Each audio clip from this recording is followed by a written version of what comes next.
fuck wrong with you, bitch ass nigga? They chimping out. He chimping out. He said, what's the issue? Because I looked at him. Chimping out? He chimping out. Put that phone down. Why? That phone down. You don't like looking ugly? Put that phone down, bitch ass boy. Shut up, nigger. Come on, come do something. Come do something. Put that phone Pull down. up. Oh, he got a fire on him. Yeah, walk up. Alright. That's what I thought. Yeah, alright. They chimping out. They chimping out. Dumbass niggers. Yeah, turn your fucking music down and don't park in the fire lane no more. That's what we're talking about. Don't park in the fire lane no more. Dumbass nigger. Chimping out. What's happening, Look, cuz? they parked in the fire lane, chimping out. I'm right here. You better get out of my face. I'm right here. Get out of my face, boy. Hey, you, I'm That's what I thought, nigger. That's what I thought, nigger. Dumbass nigger. You know what the fuck He's chimping out. I'm not with none of that. Look at him, he's chimping out. Wait till I... All right, Shalom. I want to start off by giving our praise, honor, and glory due to Yahweh, Bahashem, Yahweh Shai, Bahashem, Rakak Wadash. I'd like to give double honors unto the apostles and the elders of Great Millstone, who I learned this truth from. And I'd like to say peace and salutations unto the hopefully elect. And today, I just want to do a quick lesson on, this video that I came across, earlier or the other day, Slakia. You pretty much have, this Edomite man, so-called white man, down there in Tennessee, just going around, harassing, different, Jake men. When I say Jake, I'm referring to the so-called black man, the Judite man. So, I have a couple clips where, you see this man just going up, blatantly calling them, the N-word, recording, saying, oh yeah, well, they're chimping out. Well, you're pretty much provoking these men, especially if they weren't even doing anything to begin with, but this is the nature of Esau, man. And as we can see, in this current time we're living in, racial tension is at an all-time high, because lately that's really all I've been seeing. I'm not going to say that's the only thing, but that's one of the main things I've been seeing lately is a lot of racist posts, from different nations, especially, Esau, when it comes to, us. When I say us, I mean the Israelites, especially, the tribe of Judah, because he hates us, and it's showing more and more, the closer we get to all hell breaking loose, because this man, he's protected by, that police department down there in Clarksville, Tennessee, and he also, he has a gun on him. And pretty sure, the man is a legal gun owner, but whatever. Either way it goes, it's like you're going around intentionally provoking people, as if other people here in America, as other, Negroes don't legally own firearms, which I'm not, promoting, violence in any way, or, promoting, the use of firearms. But if you have one, legally, then, again, that's your right as an American citizen to bear arms. There's nothing wrong with that. But still remember that, the modern sword isn't going to save us from what's about to happen on the earth. But he has this mentality as if, okay, well, I have this gun on me and the police department, is going to be there, to help me out. Well, once all hell breaks loose, that's not going to be the case, because he's big and bad now, but wait until he runs into that right Jake, and that Jake is going to get him together, because every Edomite, ain't big and bad. And the same thing, for these, these niggas and even these other nations, man. It's tough guys all over the world, but, this guy's intentionally doing this to do what? Just so he can have a reason to either call the police or to kill a Jake man. Why? Because he has a perpetual hatred, So that's what I'm going to entitle this lesson. I'm just going to bring out a couple of scriptures. Lord willing, this lesson is edifying and straight to the point. And I'm going to start with the book of Ezekiel, chapter 35 and verse 5. And it says, because thou hast had a perpetual hatred and hast shed the blood of the children of Israel by the force of the sword in the time of their calamity, in the time that their iniquity had an end, Therefore, as I live, saith the Lord Yahweh, I will prepare thee unto blood, and blood shall pursue thee. Sith thou hast not hated blood, even blood shall pursue thee. And right, man, we clearly see that, again, this is Esau's nature, man. He is violent, and he's looking for any and every reason to shed the blood of the children of Israel. You so-called Negroes, Latinos, and Native Americans. He's looking for any and every reason to come up against us, because this is what he wants, man. He's a bloody man. Just like he says, he has a perpetual hatred, man. Meaning that ancient hatred that was, in Esau, the man himself, toward, Jacob, is in his children now, his seed after him, and he has that hatred towards us. Why? Primarily because he lost his birthright, which he willingly gave it up. Jacob did supplant him, but still he gave it up. He gave up his birthright. And what? He was supplanted out of the blessing. And he wants to get that birthright back. But what? It's too late, man. This is why they're doing the things that they're doing. Because they know that the rulership is almost up. And they know what, the future holds for the children of Israel. They know what our end is going to be, which we're going to inherit the blessings, the kingdom of heaven, eternal life. And what are they going to reap? Destruction, and their end is going to be, 1,000 years in captivity, and then they're going to be, rounded up and burned up. Now, what is the Lord going to do with their spirit? We just have to wait and see. But this is that hatred that we're seeing, man. That perpetual hatred. They hate us. Even, the ones that are, quote unquote cool. If they're not Israelites, that just happen to look like that, Israelite foreigners, then, they're no better either. The ones that, so-called stand up for us and this and that, but they're still the devil, man, because again, you even have, other Edomites calling out Edomites on their BS, which is good, because again, it just goes to show you that, man, they're holding their own people accountable because they love to point the finger at us, and which, our people are, they act like animals, because they're in a heathenistic state of mind. And, they're just that niggas, man,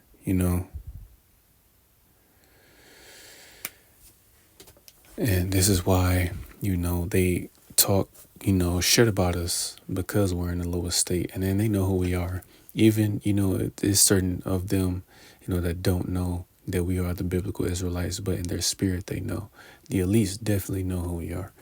Even these other nations, they know, but at the same time, this is Esau for you, man. And then it's also should be a wake-up call for you Israelites out there that still think, oh, well, what about the so-called white man? Fuck all that, man. He's your enemy. He's your primary enemy. This man wants to kill you, and he's letting it be known. So I'm going to get Psalms 83. It says, a song or psalm of Asaph. Keep not thou silence, O Yahweh. Hold not thy peace, and be not still, O Yahweh. For lo, thine enemies make a tumult, and they that hate thee have lifted up the head. They have taken crafty counsel against thy people, and consulted against thy hidden ones. And what you see that with these different meetings, that they have, where they're coming up with different plans to keep us in a lower state, coming up with different ways to try to take us out as a nation, right? Which is going to say in the next verse 4, it says, they have said, come and let us cut them off from being a nation, that the name of Israel may be no more in remembrance. And right, man, this is what they want. They want to cut us off from being a nation, that the name of Israel may be in no more remembrance, so that we don't remember, the name of Israel, so that we don't remember that we are Israelites, man, that we are the sons of Jacob,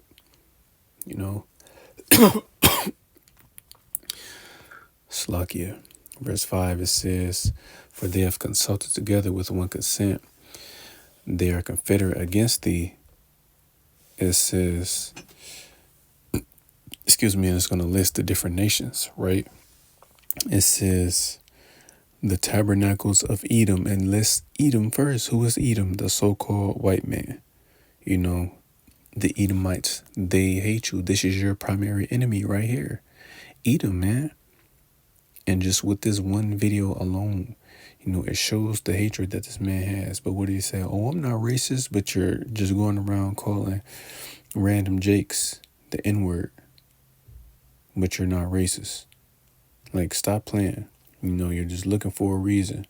You know, you're just going around provoking people. But again, eventually, yeah, you're going to run into that right person. Because again, yeah, that Jake, you know, he was at work. You know, you talking about he's chimping out, but you're displaying niggerish behavior by harassing these men. And they're not doing anything to you. You know.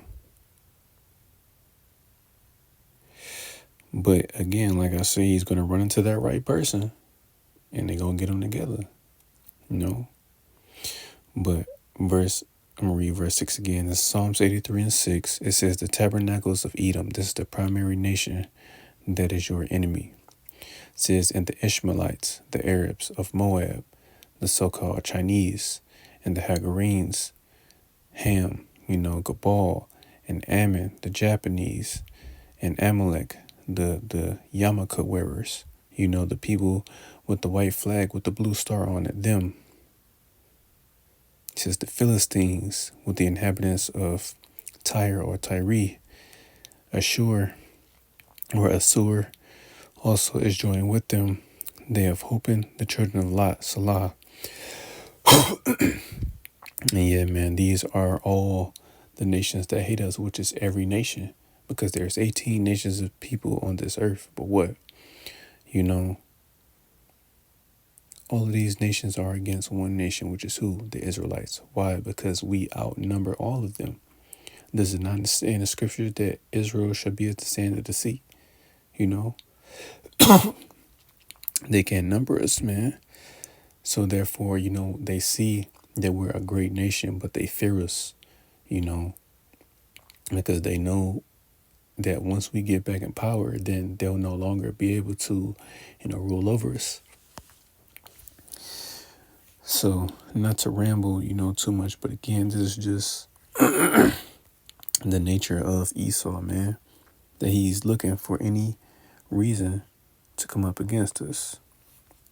So I'm going to get the book of Matthew, chapter 24, and I'm going to grab verse 7, because this is the time that we're coming into where we're about to see these particular things. This is Matthew 24 and 7. It says, for nation shall rise against nation, and kingdom against kingdom, and there shall be famines and pestilences and earthquakes in diverse places. And right, man, you're starting to see that, you know, nation against nation, kingdom against kingdom, you know.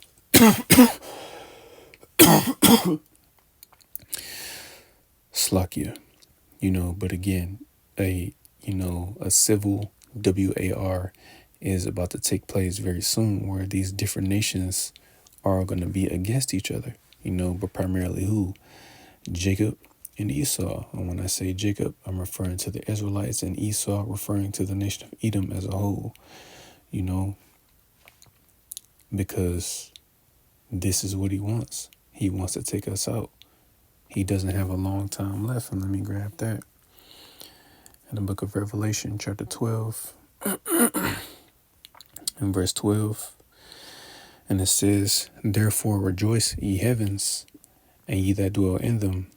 Woe to the inhabitants of the earth and of the sea. For the devil is come down unto you, having great wrath, because he knoweth that he hath but a short time. And right, man, this is what Esau is looking to do.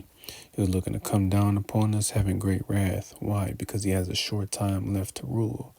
Which is why, again, the Lord is going to allow him, you know, to, you know, go haywire and to, you know, pour out judgment upon the wicked of our people, you know, which even some of them are going to be getting down out here, you know. But at the same time, this is what he's doing. You know, he's looking to come up against us, you know, but what we're seeing this man's downfall, you know. So let me grab this real quick. In our Apocrypha. Spell check, man.